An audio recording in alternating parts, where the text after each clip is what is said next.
প্রতি বছর বিনামূল্যে বিদেশি শিক্ষার্থীদের উচ্চশিক্ষার অধ্যয়নের সুযোগ দিয়ে থাকে ব্রুনাইয়ের দারুস সালাম বিশ্ববিদ্যালয়। সম্পূর্ণ বিনামূল্যে এই স্কলারশিপে স্নাতক, স্নাতকোত্তর, পিএইচডি ডিগ্রি অর্জনের সুযোগ পাবেন শিক্ষার্থীরা। বাংলাদেশ সহ সব দেশের শিক্ষার্থীরা আবেদন করতে পারবেন এই স্কলারশিপের জন্য। আবেদনের শেষ সময় 28 ফেব্রুয়ারি। আগে জেনে নিন সুবিধাগুলো।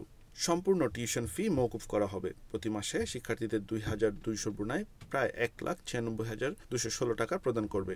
রেজিস্ট্রেশনের খরচ প্রদান করা হবে।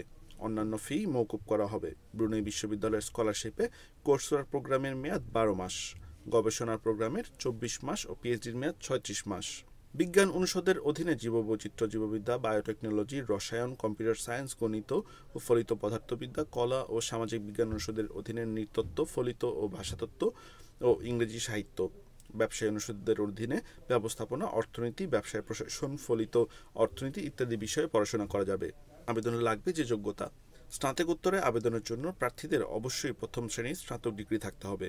পিএইচডি প্রোগ্রামে আবেদনের জন্য স্নাতকোত্তর ডিগ্রি থাকতে হবে। ইংরেজি ভাষা দক্ষতা প্রমাণে IELTS, academic band score overall 6 অথবা মিডিয়াম অব ইনস্ট্রাকশন সনদের প্রয়োজন হবে। তবে যাদের নেই তারা আবেদন করতে পারবেন। ডিগ্রি অর্জন শেষে নিজ দেশে ফেরত আসতে হবে। প্রতি বছরের শুরুতে আবেদন আহ্বান করা হয়। আবেদন করা যায় অনলাইনে। আবেদনকারীর পূর্ণাঙ্গ সিভি, আবেদনকারীর passport, reference letter, academic transcript, statement of purpose, research proposal থাকতে হবে।